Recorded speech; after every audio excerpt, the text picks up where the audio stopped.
he traído una pequeña parte, luego voy a indicar más partes importantes dentro del tema. Y bueno, nosotros lo vamos a ver en varias clases, ¿vale? Es un tema que, bueno, ya os digo que hay que partirlo.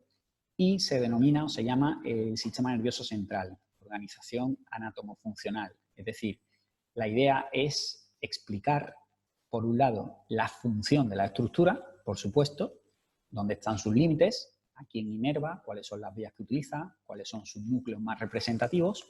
Y lo de anatomofuncional es porque realmente la localización que tiene ese órgano en el cuerpo o esa parte en el cuerpo tiene su lógica. Por ejemplo, todo lo que tenga que ver con el control de las extremidades, por ejemplo, va a estar seguramente en los laterales, en la parte de fuera. ¿Por qué? Para guardar la mayor cercanía posible con las extremidades y que los axones, es decir, para ahorrar esfuerzos, ¿no? Y que los axones sean de un tamaño medio. Ya sabéis que existen neuronas neuromotoras, ¿no? Que tienen axones muy largos, casi de 1 metro. Existen neuronas que tienen axones más cortitos para la parte local, ¿no? Para manejar información en la parte local. Entonces, lo que te viene un poco a explicar el tema es que la localización que guardan las cosas tiene un sentido funcional. Por eso se llama anatomofuncional, porque realmente la localización que guarda tiene un sentido, tiene una relación con su función. Entonces, todo lo que tenga que ver con enviar información al cerebro, enviar información a la médula espinal, o todo lo que tenga que ver con, no con el control de la información, sino con el almacenamiento de la información, guardará una parte más central, y todo lo que tenga que ver quizás un poco con el control de las extremidades, con todo lo que tenga que ver con el sistema sensorial, pues estará más lateralizado, es decir, más extendido hacia afuera, ¿vale? Eso lo vamos a ir viendo conforme vayamos avanzando en el capítulo.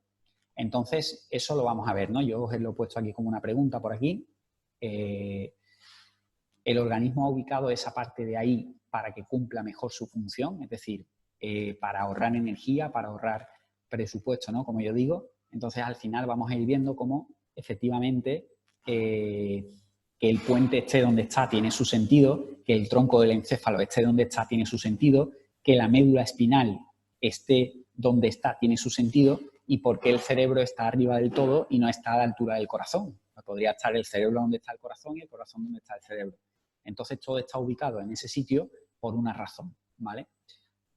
En este capítulo hay que tirar mucho de esquemas, ¿vale? Porque va a haber muchas partes donde nos vayan diciendo que tiene sus partes. Entonces, por un lado, la clasificación de la estructura que conlleva esa parte que vamos a ver, y la función quizás, es decir, qué hace cada estructura, de qué se encarga cada estructura. Que eso ya lo hemos estado viendo en capítulos anteriores. Entonces, esa parte del libro se la trae un poco como entendida, ¿no? Como que ya se debe de entender todo eso, igual que los ejes y los planos. En una de las partes nos explica que eso ya tiene que venir sabido, ¿no? Entonces, bueno, pues le damos un repaso. Es preciso, como dice aquí, es preciso tener muy claro los ejes y planos de referencia puestos en el capítulo 6, ¿vale? Entonces, bueno, hay cosas que vamos a ir parándonos y vamos a ir viendo, por supuesto. Entonces, bueno, el tema, como digo, es la organización anatomofuncional. Y eso lo que quiere decir es que, bueno, pues la estructura y la función van unidas, ¿vale? Es decir, hay una relación entre la estructura, que es si es grande, es pequeña, dónde está ubicada, si es más externa, es más central, quién la cubre, y la función que guarda, ¿vale? Hay una relación y luego poco a poco lo vamos a ir viendo, ¿ok? Entonces, en el primer apartado, como explica un poco qué es lo que se va a ver a lo largo del tema, conceptos básicos para comprender esta organización, incidiendo en la capacidad que tienen las neuronas para agruparse entre ellas y formar distintas estructuras con distintos nombres que vamos a ir viendo, ¿vale? Que al final lo que van a hacer bien es o comunicar con otras estructuras, ¿ok? Locales o distantes, o almacenar información, ¿vale? Bien se trata de sustancia gris o se trate de sustancia blanca, por ejemplo, o se trate de un haz o un fascículo, o se trate de, bueno, pues una fibra, cualquier tipo de estructura que vamos a ir viendo. Por tanto, eso es en el primer paso, lo que vamos a ver hoy. En el bloque central vamos a ver las unidades funcionales de esas divisiones del sistema nervioso central. Las divisiones del sistema nervioso central, en principio, ya hemos estudiado, prácticamente cerebelo y médula espinal.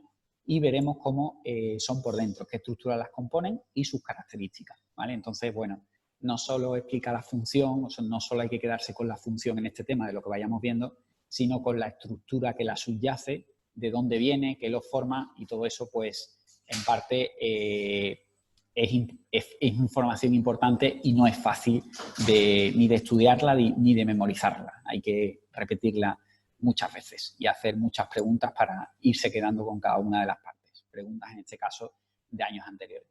Por tanto, la organización del sistema nervioso central en sistemas o circuitos neuronales formados por componentes de diferentes divisiones que vayan contribuyendo a las distintas funciones que vamos a ir viendo. Funciones como, por ejemplo, procesos de atención, procesos de percepción, quién se encarga de la motivación, de la emoción, del aprendizaje, de la memoria, ¿vale? Pues como, por ejemplo, que el tronco del encéfalo es el centro encargado de la comunicación entre ambos hemisferios, que lo que sea, o sea, vamos a ir viendo distintas estructuras y vamos a ir viendo la función que tiene, ¿vale? Y que la forman un fascículo, la forman fibras, las forman axones largos, interneuronas, ¿qué lo forman? Pues todo eso hay que